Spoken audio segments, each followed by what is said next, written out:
Good evening, Jeopardy fans, and welcome back to hashtag Jeopardy Live Panel presented by the JeopardyFan.com. Once again, and as always, I am Andy Saunders, and I will be moderating tonight's discussion. I have two contestants from last week's games, and boy, what a week it was.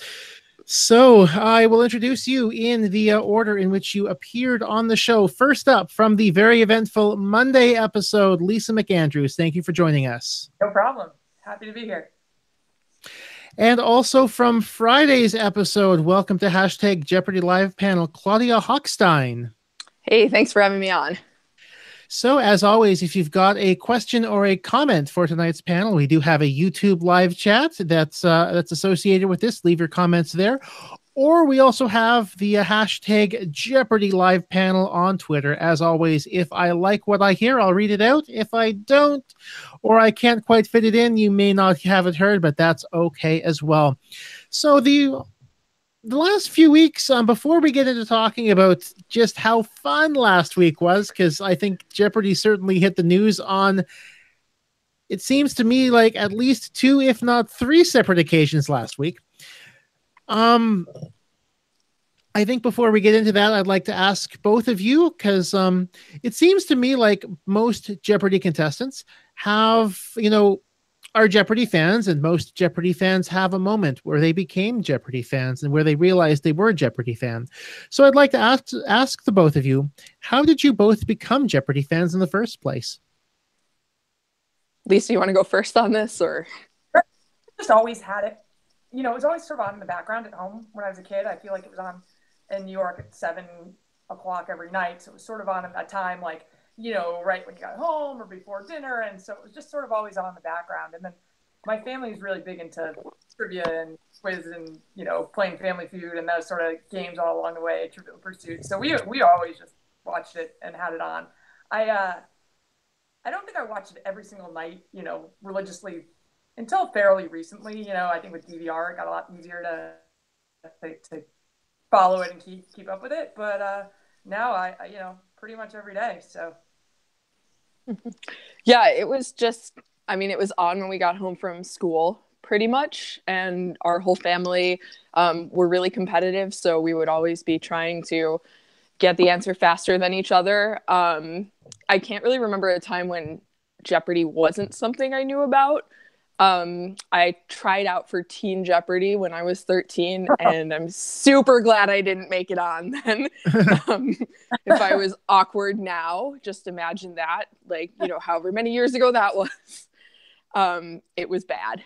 So I guess it's just always kind of been part of our life. And my family does trivia together whenever we're all in the same place, which isn't too regularly, but we usually try to get together for some bar trivia, and we've actually won a World Series of trivia for the northwestern suburbs of Chicago once.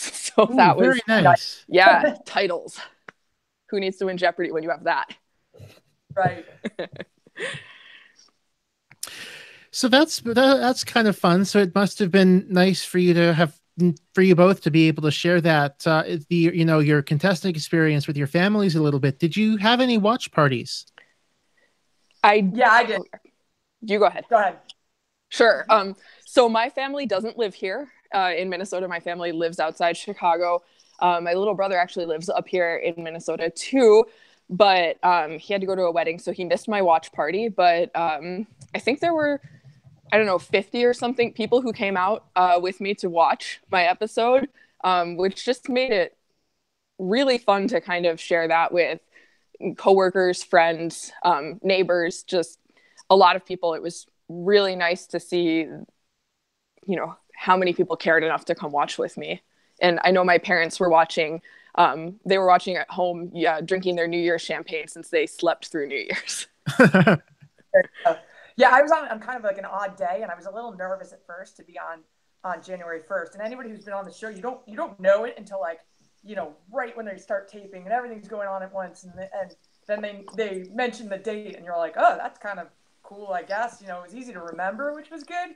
But then I was nervous that it would conflict with the Rose Bowl or all sorts of other different things. But I guess some of our friends are in Chicago, and they said said that like it ended right beforehand the Citrus Bowl that was on earlier in the afternoon, so they were able to catch it. So it ended up kind of being a cool day because you know, everybody was home and around and nobody was really working that day, and they're kind of like, you know, brushing off their hangover by the time it was done. So, yeah, we had people over and it was a fun time. I guess it was like kind of odd to be like, oh, I'm having a party even though I lost, but it was right. It was still like, you know, I guess that's part of the facade that you hold up. So yeah, everyone thought that I like won real big because I invited them to come watch it with me.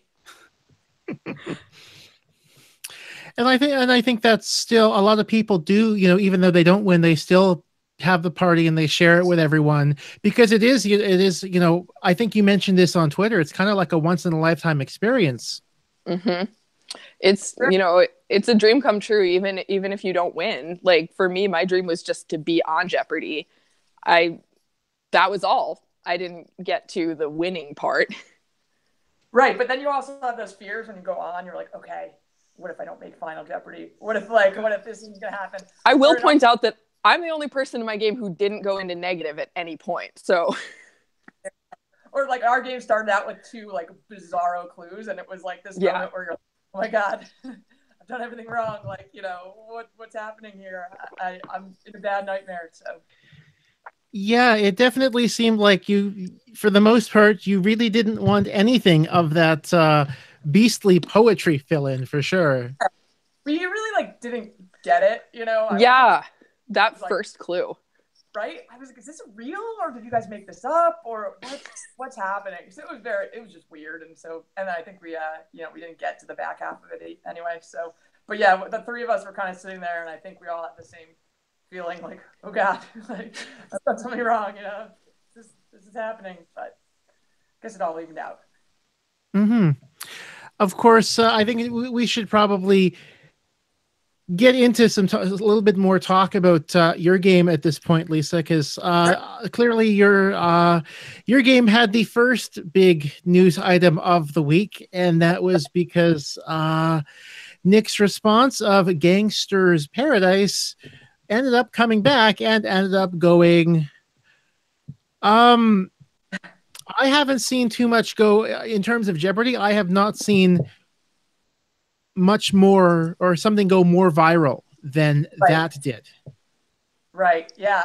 I think when it happened in the moment, we thought it was going to be like just a funny blip on TV, you know, that you call your friend who also watches and be like, oh, that was hilarious. But, you know, I don't know what you guys. Who calls anyone anymore, Lisa?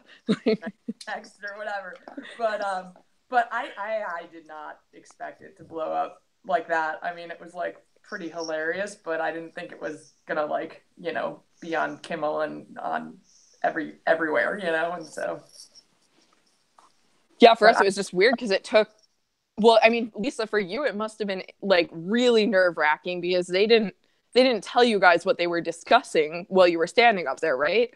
No. So for people who've seen the show live or have been on the show, they know when you do a correction, they have a break in the taping. So in our game, it was a daily double. So I hit a daily double, and then they have us all turn around, and then they're all talking, and the judges come over, and they tell us what's going on. So they did tell us what the correction was. So it wasn't like a surprise when we went live to tape, but it was still like, I don't know. It was just to hear Trebek say it kind of got the giggles, and I was like, don't do it. Don't laugh on TV. You know? But at the same time, I was also sitting there like being like, oh man, how much do I know about Sikhs? And there are only 6 clues left. So I had this like really extended time to try to debate this daily double wager. So it was interesting. But yeah, so it was funny to see it go live, like viral, and everybody thinking that was like, you know, the live reaction to it. But it was I mean, it was as good as, I think. I couldn't tell how long that was. I mean, it just felt like it was like 15 minutes, but it can't have been that long. Pretty long. I mean, I don't know, 8 or 10 minutes, I'd say. I mean, I'm pretty sure I had to go to the bathroom at that point, and I'm pretty sure Brandon probably had to go to the bathroom at that point, but they wouldn't let us go, you know, other than between games. So for me, I was just like, oh no. Right. And I thought it was like a pretty like cut and dry. Whoa. Lost you. Big reaction, because I thought it was like, you know, it's the formal title of the song. So I was like, all right, well, that's it is what it is. There you go. You know, so I didn't expect it to blow up like this. I thought it was pretty black and white, but it was just you know, with the formal song title, it was like it should be something that, you know, Jeopardy fans would know. Like they don't budge much on it, and so I didn't expect it to go so big. Well, I think for whatever reason, Jeopardy is re-entering the mainstream public consciousness, at least from people from, younger people who are on social media more, at least. So from that perspective, I think that, that may have resonated with a lot of, millennials on social media, as it were. As a millennial on social media, I can say that I saw a lot about it. Yep. Now, I think, Claudia, you mentioned that when you were also studying the audience that you thought for a second it might have been about will-iambic pentameter. Right. Yeah. As did I. Yeah, I mean, I don't know, Lisa, if you want to talk about what you were thinking. I had a split second where I thought that was what it was going to be. And it was just to address it, it was just a very bizarre before and after, because it had instead of sharing a word, it was sort of sharing, a syllable. Or overlap was in a very odd cadence.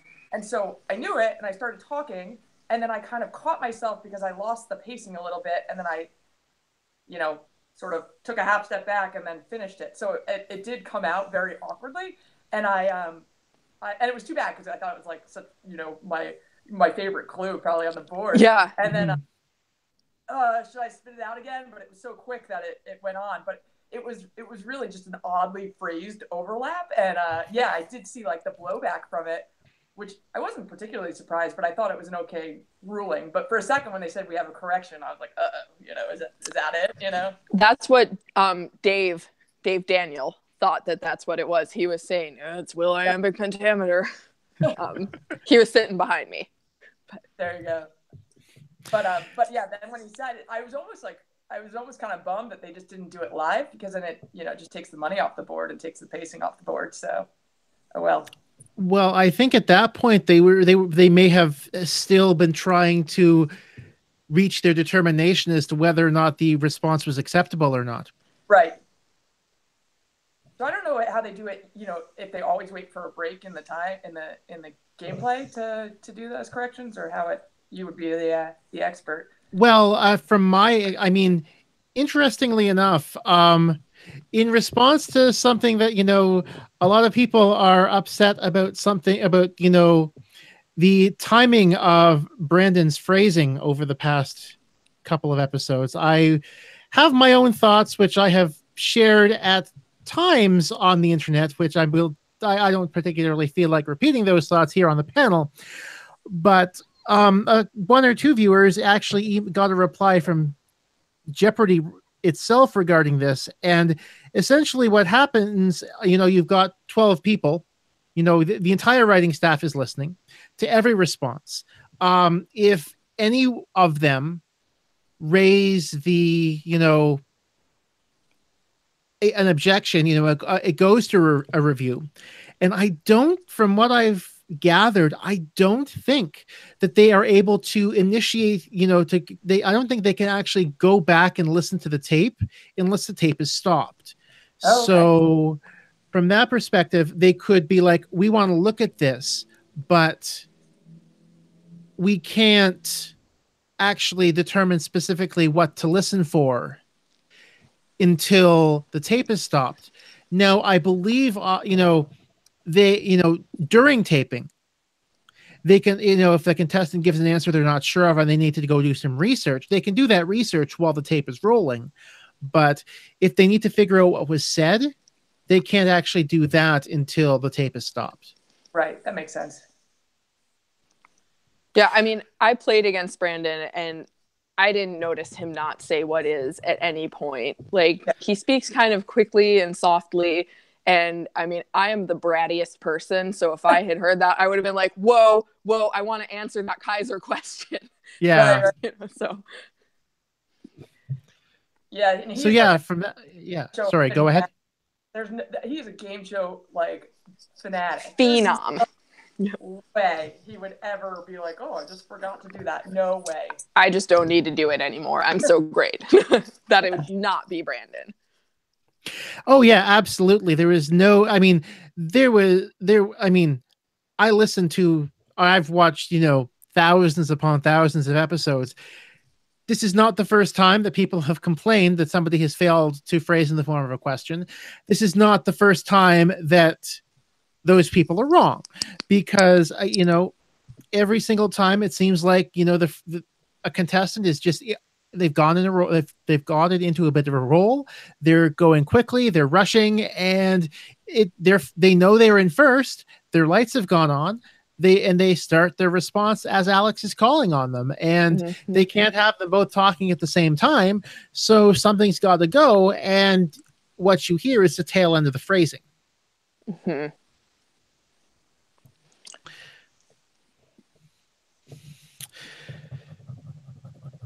So, changing gears a little bit, I'm going to ask you about Jeopardy in just a little bit, Claudia, because I'm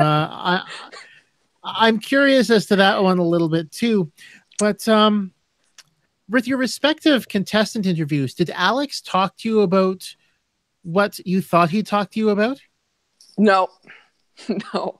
I thought he was going to talk to me about the time I met Madeleine Albright. That was the one that we starred on the contestant card. I was really ready to talk about that, and it was just kind of surprising to me that he went for Hacktoberfest. I feel like he wanted to say good for you, but he didn't quite get there. And what about you, Lisa? Oh yeah, no, that was the one that was starred. I think Karina in the green room was like, yeah, go with that one. I had a couple other ones, but she was like, oh, that's good. Let's go with that one. The Patty's Day story. I think we can all agree that yours was like the best one of the entire week. There you go. Thank you. I mean, like, I met my husband in a bar on St. Patrick's Day before noon. Before noon, yeah. That's great. There you go. Just, your timing was so great. Mm-hmm. Yeah, and I think I saw. Sorry, go ahead. My other one was just about making, like, the other one on my card was just about making the commencement speech at my university, and I was just like, well, that's really boring. But so I'm really glad he didn't go with that one, because, like, what do you say about that? Like, yep, I did that. That's right, Alex. Good for you. I'm having so much trouble over here with this. Rounded edges. But one thing I saw, I think at least one person I saw on Twitter this week saying, at least, we might not be getting through all the clues, but at least we're getting some good stories this week. So, yeah.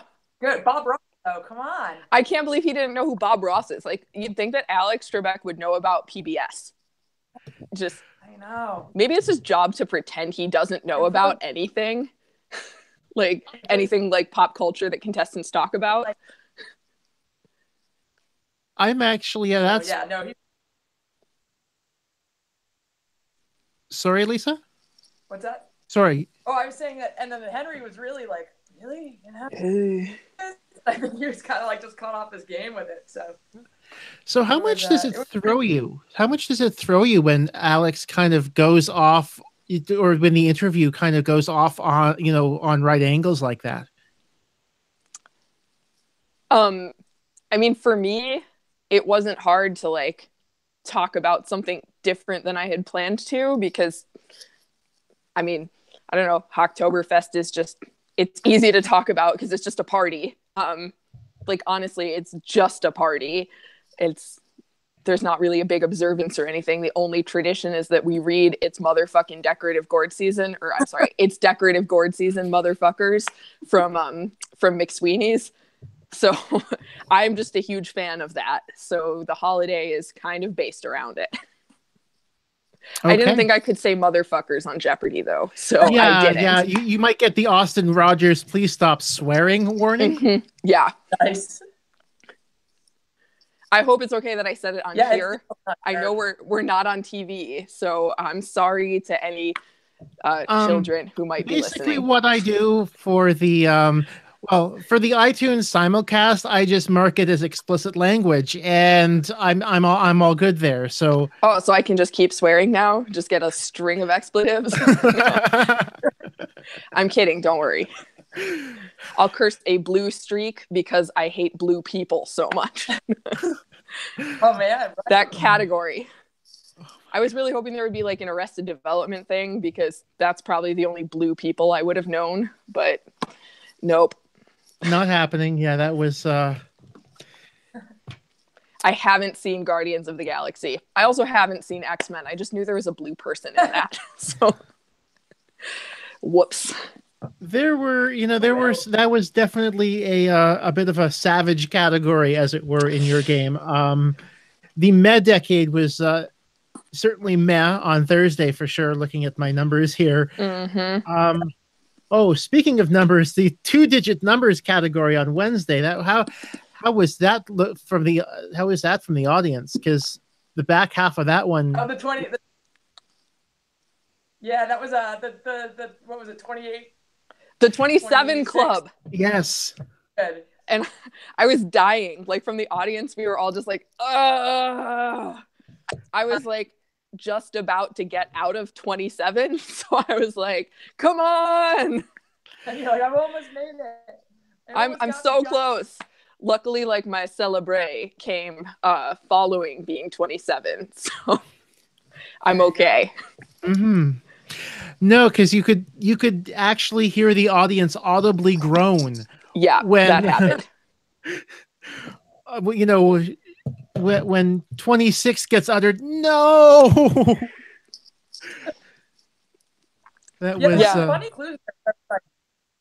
The alphabetical. What number is alphabetical? I think it was 40. I don't remember the rest of the clue, but it was kind of a funny.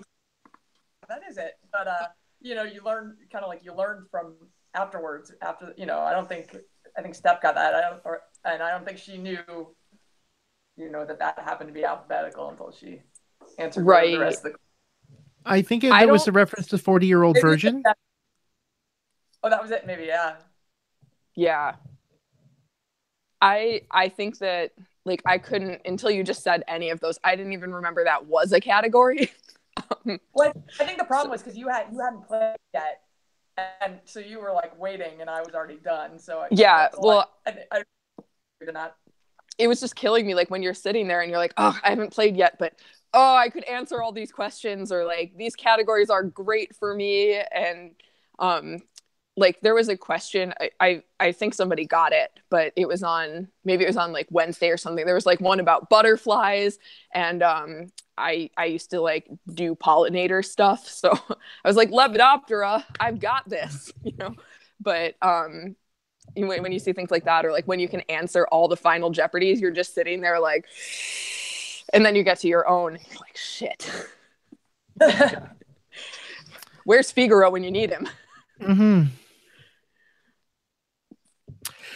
So, speaking of having difficulty on your own final Jeopardy, I'm guessing you had Jeopardy in the back of your mind as if I don't know this, I'm answering what is Jeff?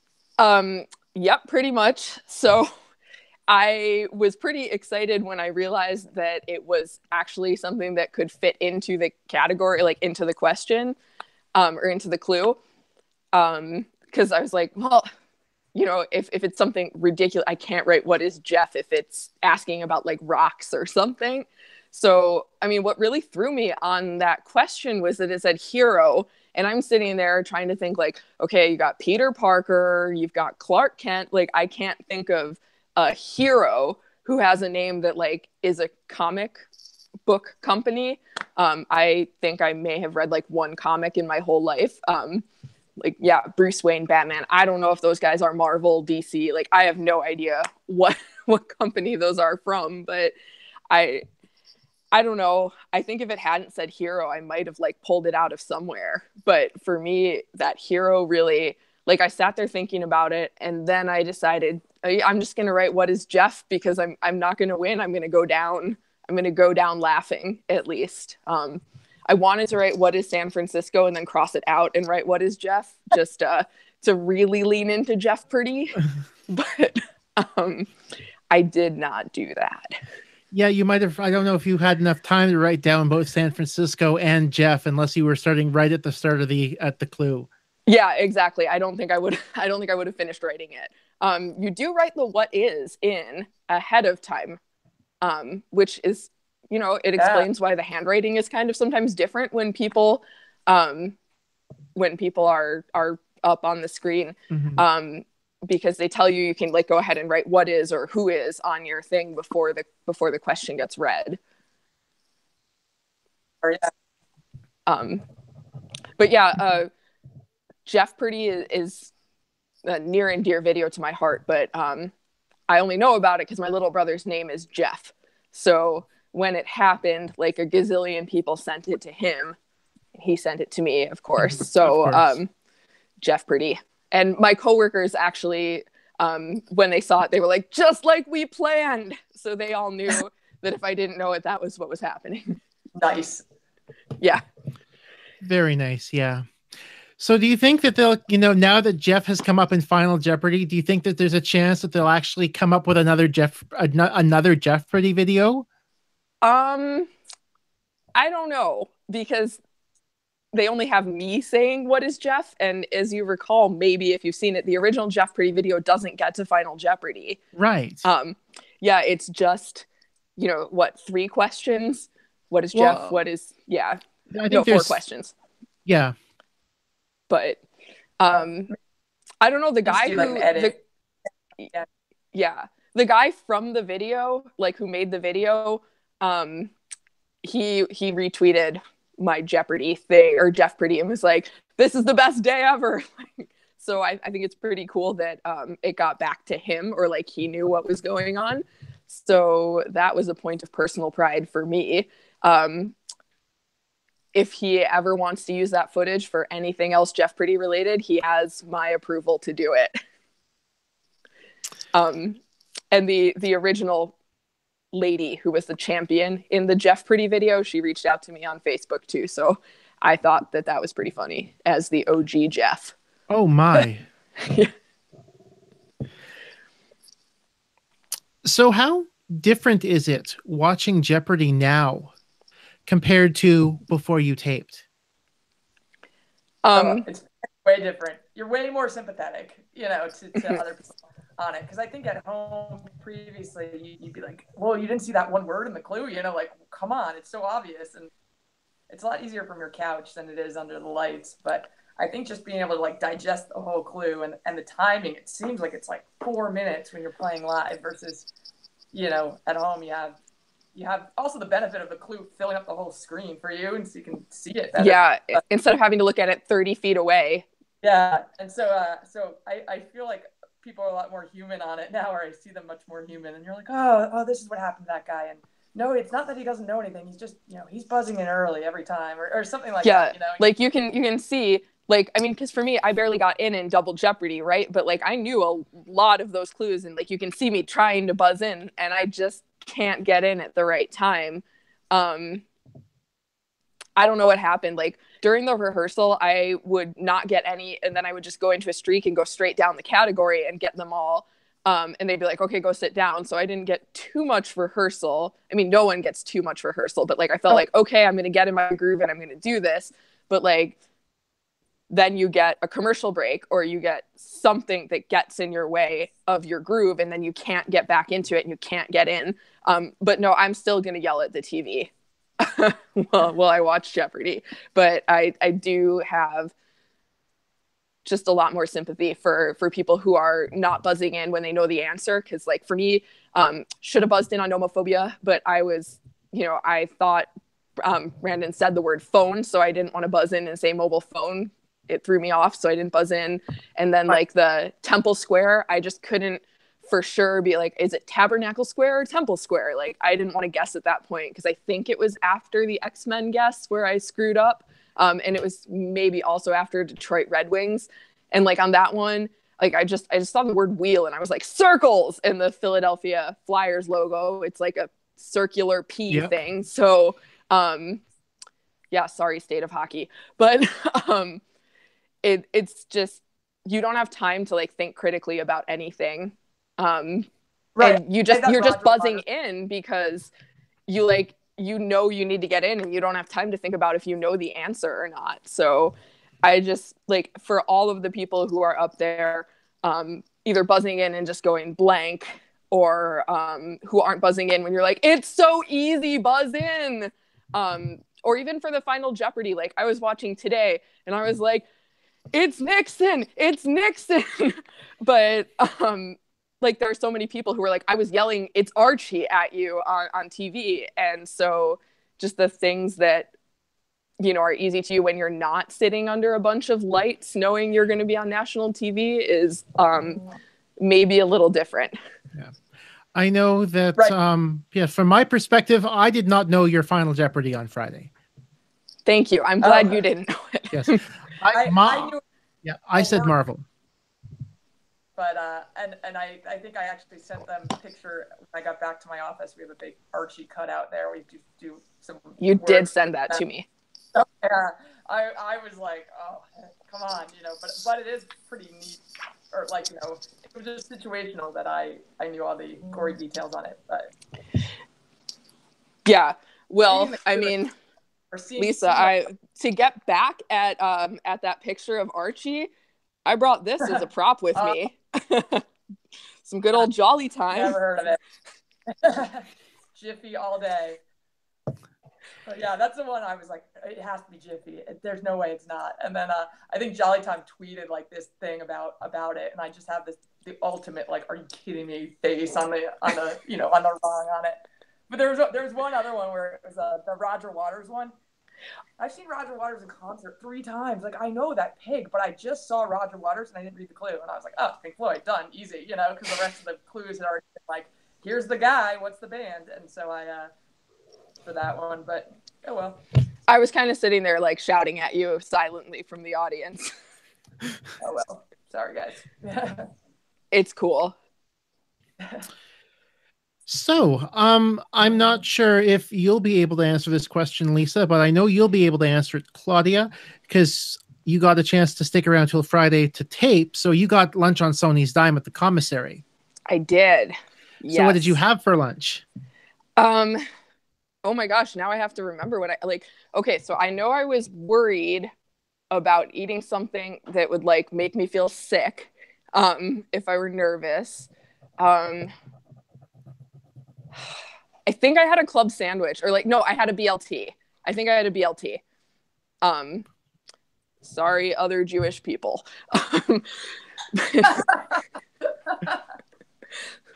Shout out to Lindsay. I don't know if you keep kosher, but yeah, I'm pretty sure I had a BLT because I felt like I didn't want to eat a salad because it was gonna take too long to eat it or something. So I had a BLT and I got a kombucha.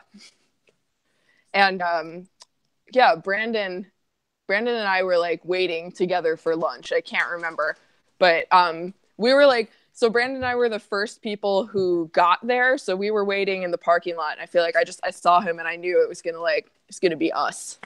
But so all day it was nice to get to know him and get to know everyone else. But yeah, we had lunch. So for lunch, I guess it was Dave, Lindsay, me, Sean, Megan. Mm-hmm. Am I missing anyone or is that everyone? Yeah. So yeah, it was. Yeah, that was it. Yeah. So, we were all sitting together and just kind of chatting a little over lunch, but I wasn't really I was really hoping I was going to get pushed to Monday. Cause one person or 2 people get pushed to Monday. And I was just totally hoping it was going to be me. Cause then you get another chance to practice and refresh and, what's happening. So I was just really nervous. I don't think I talked too much during lunch, which is weird because I talk a lot. But it was, I went over the allotted dollar amount. And they were nice enough to cover me on that because we didn't have our wallets, phones, anything. Right. But I was like, how the heck is a sandwich and a kombucha over the dollar amount? It's not like I was out there buying gold-plated lattes. That's a thing. I didn't have lunch. So did you stay till Wednesday, or did you come back for the afternoon tapings as well then, Lisa? Oh, I watched the afternoon, so I saw all 5 games, and it was kind of, I wasn't allowed to talk to anybody who was still in, but then like as people kind of like cycled out and they came and we kind of regroup a little bit, and then I was sitting around like with everybody's friends and family, so I got to see them, and it was kind of funny to watch people like in front of you who now they were like they were on, and it was just fun to see their reactions and how tense they are and how ready they are, and so it was kind of like I got the afterwards I got to see everybody, but not during. You're not allowed to even like talk to anybody after you play. You didn't have to sit there like festering with anxiety. Like you got to just kind of enjoy it.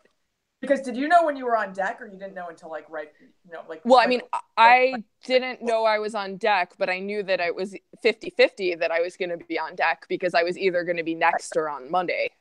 And there were 4 of us and 2 people would go. So you don't know when you're on deck. It was like right away. And then you like draw for your podium piece. I wanted to be in the middle. I got the end. I wanted to be in the middle. I have no idea why, but I just felt like the middle was the place to be. And it was. So yeah, the middle podium went 4 for 5 last week. Yeah, I don't know. I had this feeling about the middle podium. Sorry, Lisa. That's okay. I mean, the middle podium wouldn't have changed. Maybe the buzzer worked better on the middle podium. I don't know. The one thing I also didn't realize, going back to what you don't realize watching at home, beyond the lights and the buzzer and the like being locked out, it's really hard to see what the scores are. You don't really have a good pulse on like where you are versus everybody else. I had no idea. Like, because I mean, I was standing right in front of it, right? Like, but I had to look up and not at the board. Like, I had no idea what my score was the entire game. If I had been looking at it, I would not have buzzed in on that last question that I buzzed in on. The South African author whose name I still don't know. Nadine Gordimer? Yes, that's her. Wouldn't have buzzed in. I just and I had a similar thing where I missed the daily double, and then we had one category left, and it was just stupid. I should have started from the back end of the category for the bigger dollar amounts. But I really just, I had all this time to think about the daily double, and then we, it was a swing and a miss, and no idea what it was. And then I was just sort of off, and I didn't realize that I was so, like one clue away from being right back in it. Mm-hmm. And so I just kind of go on this autopilot. You have this idea, you're like, oh, I'm going to jump all over the board, or I'm going to go like different dollar amounts. But then when you're in the moment, you're like, oh, just go straight. Oh, so, So it makes you. I was going to Arthur Chewett, like, and that didn't happen. And then, then you kind of admire when you watch a tournament of champions when they're like jumping all over and they know which ones they're going for next. Because I had a hard time even like zooming out and seeing what the categories are, because they hammer it into you so much. Like, keep moving, you don't stop and about what you're picking. And so you're kind of like, okay. Well, you'll notice it in my episode, I said, I'll take sorry. I mean, like, or whatever, because I guess I had been saying I'll take X category for whatever. And at the first commercial break, the producers were like, hey, just to like speed the game up, stop saying I'll take. So then I said, I'll take, oh, sorry. Like, and then moved on to, and the girls are pretty. Like, it's, so I ended up taking more time, but they like just want you to move along so fast. And like when you're sitting at home, you're like, you don't have to pick the category. So the pace just feels so much faster when you're playing the game. Mm-hmm. So what else did you do when you went out to Culver City to tape? Any other touristy stuff? Well, we were out there, it was 107 degrees out. It was so hot. That's right. That was when the World Series was going on, and everyone was commenting about how oh my God, it's so hot in LA. Oh, it was a freaking nightmare. I mean, like for me, the fact that it was like negative 30 degrees in Minnesota the other day is like way easier for me to handle than the fact that it was 107 degrees in LA. We went for like a short hike at Baldwin Hills, which is just a park kind of outside the city. I'd only been to LA as like a really little kid, so it was totally new to me. But we did that, and I went to LACMA, because I love their social media is like the best. So it made me want to go to LACMA, Los Angeles County Museum of Art. So I went there. I visited my friend who lives out in LA. She used to live in Minnesota, and then she and her fiance moved out there. And we went and had some beer, some food at I don't remember what it's called, but they have like the big food hall downtown that was really fun. And we went to the beach. So I packed quite a bit in. I also saw like I think she's my second cousin, and her husband. We went out for lunch, and my dad's friend since birth, pretty much. I went out and saw her as well. So I was out there for 4 or 5 days. So it was a little vacation for me. Yeah, I mean, you have to be ready at 7 a.m. at the hotel on the day of. So you're kind of like, you're a bit panicked about, you're like, I'm not going to fly in the night before because what if I miss it? And yep. It goes around. Yeah, I didn't get to see as many sites. I was traveling with my 9-month-old at the time, so I was stayed on East Coast time the whole time. So we went to the beach and we checked out a few different things, and then we went to like the pool at the hotel. It was so hot. It was so hot that it was hard. It was so hot. We just we turned on the AC and just sat there. And then we watched baseball games and stuff like that because people were pretty into it, the Dodgers. So. Mm-hmm. Wait, Lisa, were you at the contestant hotel? Yes.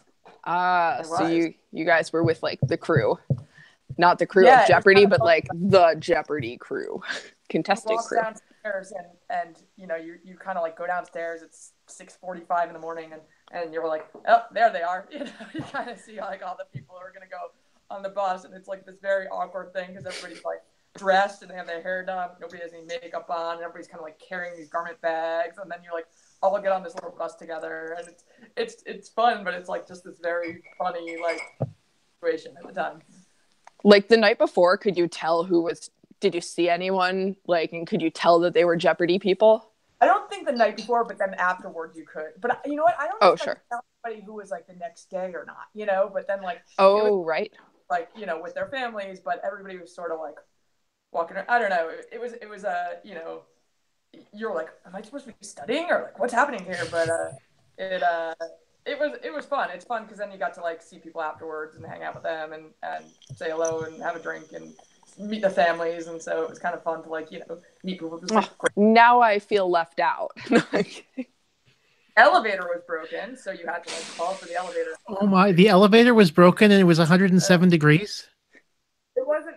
It was like bizarrely broken. Like the call button wasn't working, so they had like a dude there. You had to call the front desk every time you wanted the elevator. So it was, if the elevator physically worked, but you couldn't control it. So sure. There's a lot of ways. I think they call that the like Hollywood Tower of Terror or whatever, where the elevator is uncontrollable but it works. Like, You're right. Yeah, I went out there with a friend of mine who plays trivia with me and my boyfriend. So we were staying in a different place than the contestant hotel because it was a lot cheaper, and we had a good time. Well, that's good. Mm-hmm. The other, I would say, big piece of Jeopardy related news this week, I'm sure came as a big surprise to a lot of fans. Mm-hmm. That obviously Alex announced on Thursday.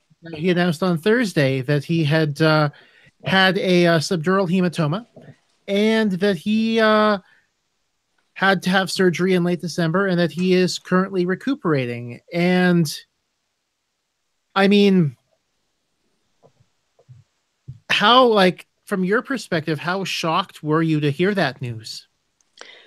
I mean, he must have, right after us, it must have. I mean, I'm not sure if the fall happened before. Like, he said the fall happened in October, so it could have been anywhere from the Galapagos to something around the house. I'm not sure. Yeah, I think they said something like 2 months ago. And I mean, we taped a little bit over 2 months beforehand, the end of October, like the third week of October. So, yeah, I don't know. I mean, it could have been anything. He seemed fine, when we were. Yeah. So I mean, he seemed baffled in our game, but that was because of me. Like,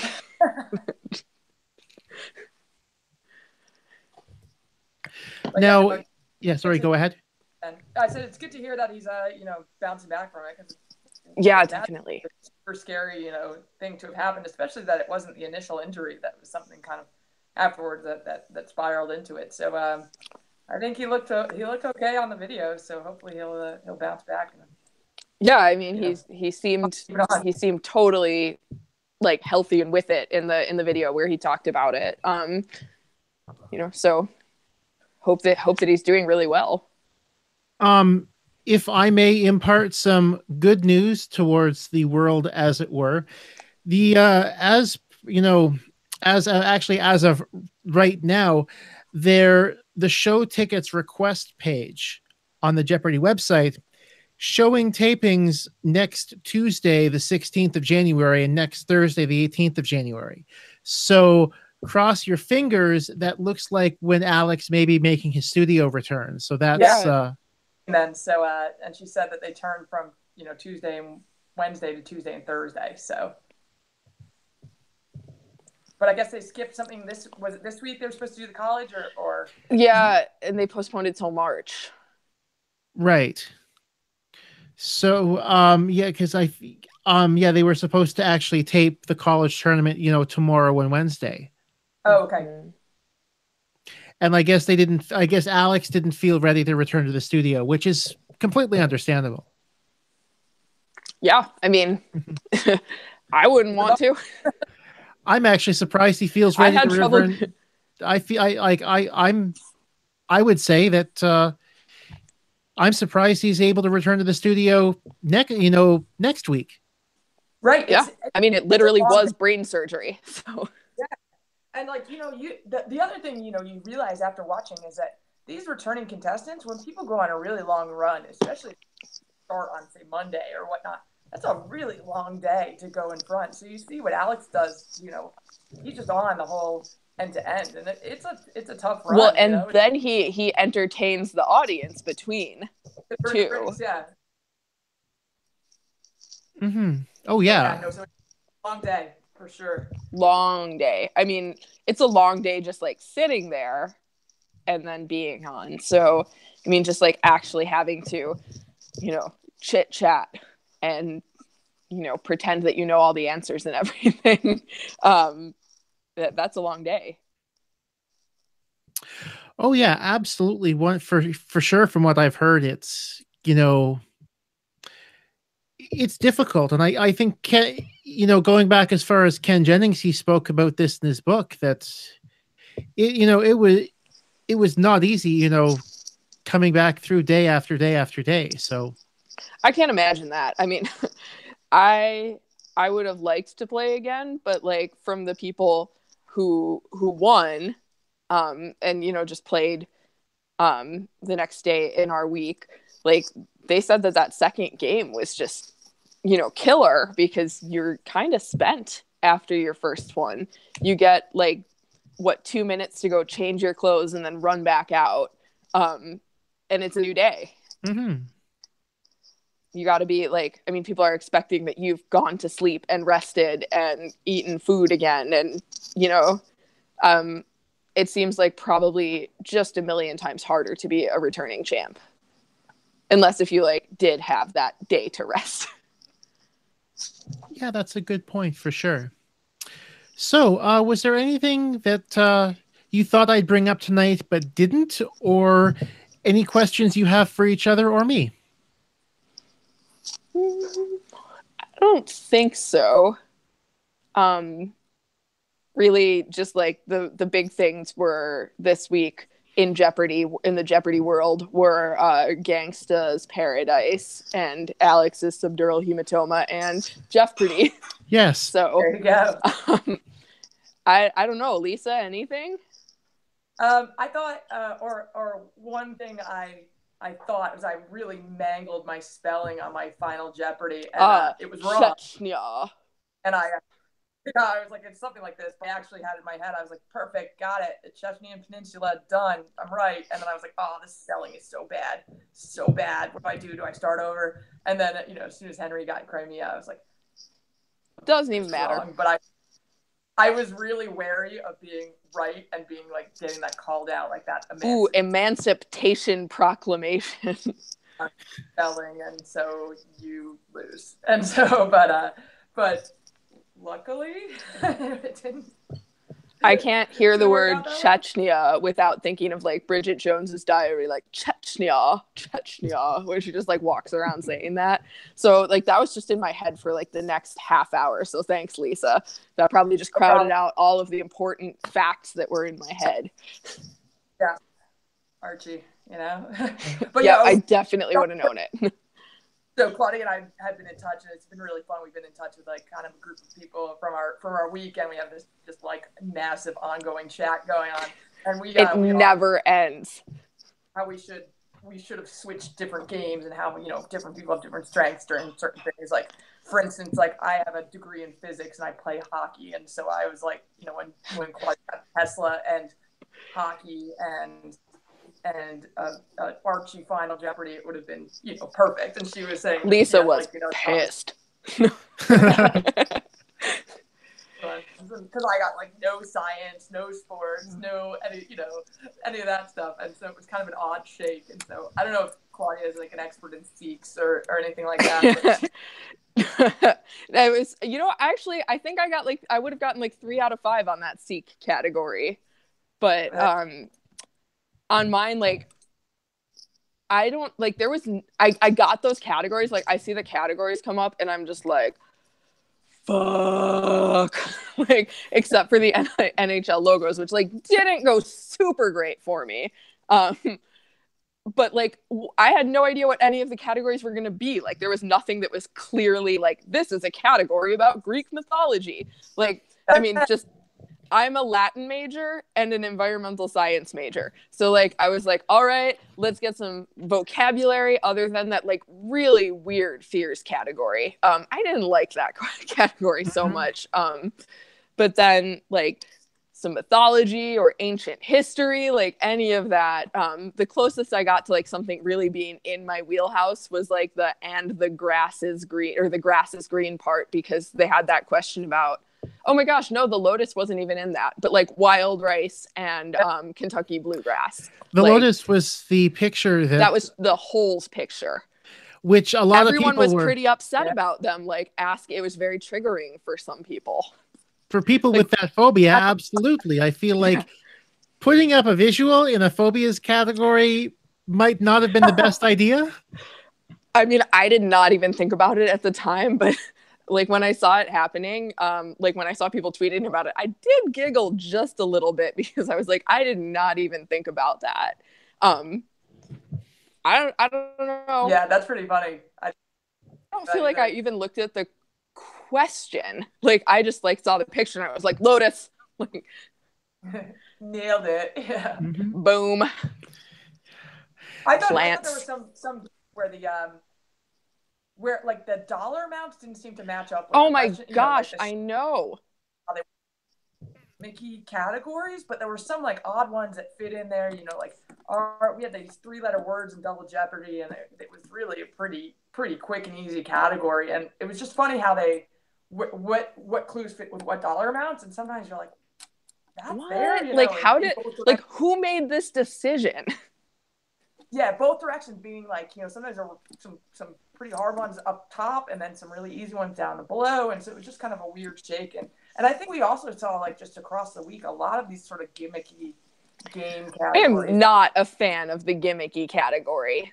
Like, let it be known. From the category name, you weren't sure what they were like. Right. What they were gonna go for. Right. Yeah. I don't know if that's 2018 Jeopardy, but that's what we got. Gimmicks. Well, I guess that, that's one way that the show kind of tries to almost, be relevant, as it were, I was reading an article from a few years ago where where they had kind of just started to make that change recently about kind of the more gimmicky stuff and less of the history, Greek mythology, geography, that sort of.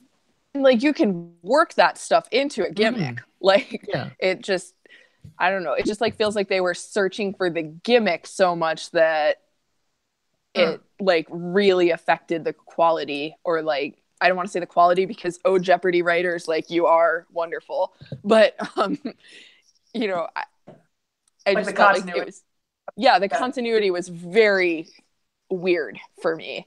Freaking Salt Lake City. Like, I don't know why.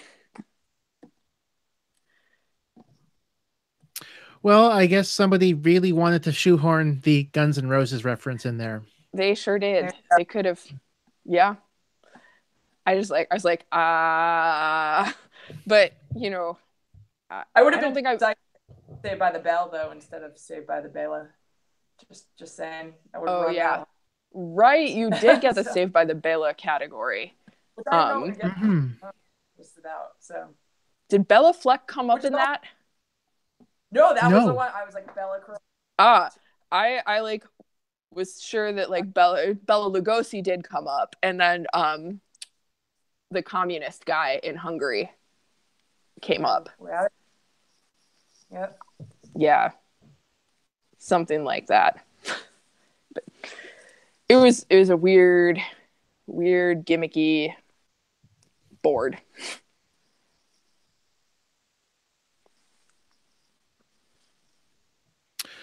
Okay, so is there anything else that you guys would like to ask at this point? Lisa, was this the best experience you've ever had? Even better than getting married and having a kid? No, I'm kidding. I don't know. It was awesome. Like, and it was all kind of a blur. It happened very quickly for me. I took the test in the end of May, and so I went to my audition. I took the test, I think May 30th or so, and then I had my audition July, right after the 4th of July, I want to say, and then I got the call in September. So it was all very. Oh wow, that happened so fast for you. Like I took the test in October, and I auditioned at the beginning of May, and I thought that I got the call pretty quickly. Right. So it was a very quick blur of a turnaround for me, and I was like, oh wow, this happened fast. And so it was very cool, but it became very real very quickly. And so but then we had other people like in our group who said they waited 3 years to get and your eligibility is only supposed to be 18 months, so like when you get the call 3 years after you auditioned or whatever, it's like, wow. I mean, I went into my audition and was like, I crushed that audition, so I'm gonna get the call right away.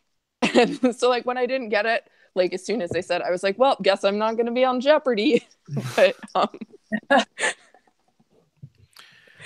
well, clearly you did crush the audition because you did end up getting the call from it. So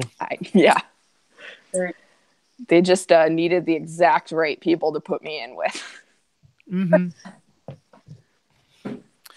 It's a puzzle they try to put together, trying to, geographically diverse, age diverse, all sorts of, occupations. Yep. I think they have a tall task in front of them. And then it's also, you see some people in the audition who are very like friendly and talkative when you meet them, and then they go up for their thing and they freeze or they freak out or they kind of, aren't.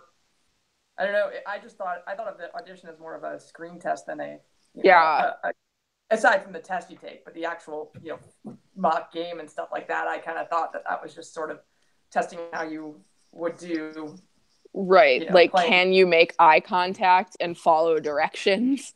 Because there were people who couldn't, and so that was an interesting thing to see how people like reacted and froze up, or they, or were, I don't know, it just didn't seem to follow any instructions or anything like that. And you're like, well, that's what they asked you to do. Right. Like, speak up. Already, you came all the way here. Like, speak up. Tell us louder about how you want to take your mom on vacation. Right. I really want to travel. I really want to pay off my loan. So it was interesting to see. I'm actually, because I auditioned so recently, I'm like kind of looking forward to seeing some of the personalities that I saw, you know, there are a few people in there you're like, oh, yeah, like I feel like there are a couple people that I'm like, that guy's gonna be on Jeopardy. Like I hope to see him at some point. I think actually Nick and Michael were in the same audition because they came down to the right. hotel and they're like, hey, so what up? Good to know. Yeah, Seattle connection there. Mm-hmm. Nice. So, on that note, I think it's a good time to finish up tonight's panel. So, Lisa and Claudia, thank you both for joining me on tonight's panel this evening. It was a lot of fun talking with you both. Yeah, thanks for having me on. It was really fun. Good to talk to you again, Lisa. Of course. Okay. Yeah. So for both of my panelists, once again, I'm Andy Saunders. We'll be back next Monday night at 9:15 p.m. Eastern.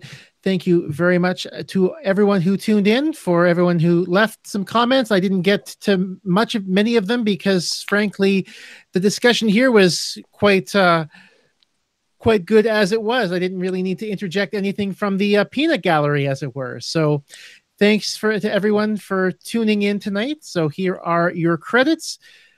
I will see you next time on #Jeopardy Live Panel. Have a great night.